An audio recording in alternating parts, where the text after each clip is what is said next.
আসসালামু আলাইকুম আরহামতুল্লাহ।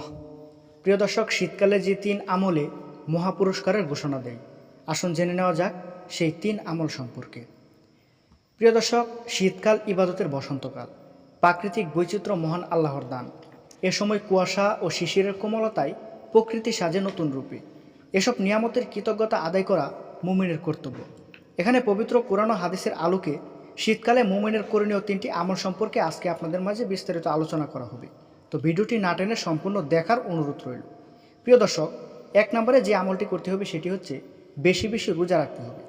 শীতকালের দিন খুবই ছোট থাকে, এতে রোজা রাখা খুবই সহজ। তাই এই ঋতুতে সম্ভব হলে বেশি বেশি রোজা রাখতে পারবেন। হযরত আমের ইবনে মাসউদ রাদিয়াল্লাহু আনহু থেকে বর্ণিত হাদিসে এসেছে, রাসূলুল্লাহ সাল্লাল্লাহু আলাইহি সাল্লাম বলেন, শীতকালের গনিমত হচ্ছে এ সময় রোজা রাখা। তারপর দ্বিতীয় নম্বরে যে আমলটি সেটি হচ্ছে নিয়মিত তাহাজ্জুদ আদায় করা। তাহাজ্জুদ নামাজ সবসময় পড়া যায়, তবে শীতকালের রাত অনেক লম্বা হয়। লম্বা সময় ঘুমিয়ে আবার শেষ রাতে তাহাজ্জুদ পড়া সহজ হয়ে যায়। মহান আল্লাহ ইমানদারের গুণাবলী সম্পর্কে বলেন, তাদের পার্শ্ব শয্যা থেকে আলাদা থাকে।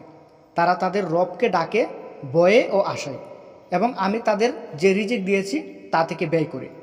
তারপর তৃতীয় নম্বরে যে আমলটি সেটি হচ্ছে অসহায়দের শীতবস্ত্র দান করা।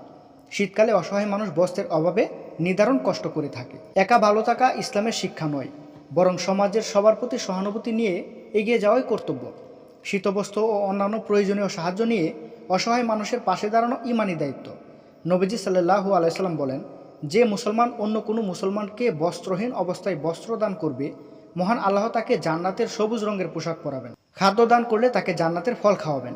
পানি পান করালে জান্নাতের শরবত পান করাবেন। প্রিয় দর্শক, এই ছিল শীতকালের মহামূল্যবান তিনটি আমল সম্পর্কে বিস্তারিত আলোচনা। তো ভিডিওটি যদি আপনাদের কাছে ভালো লেগে থাকে, তো আল্লাহ তাআলা আমাদের সবাইকে এই তিনটি আমল বেশি বেশি করার তৌফিক দান করুক। ভিডিওটি ভালো লাগলে অবশ্যই একটি লাইক করবেন, এবং আমাদের চ্যানেলে নতুন হয়ে থাকলে অবশ্যই চ্যানেলটি সাবস্ক্রাইব করবেন। সকলেই ভালো থাকবেন, সুস্থ থাকবেন। আসসালামু আলাইকুম, আল্লাহ হাফেজ।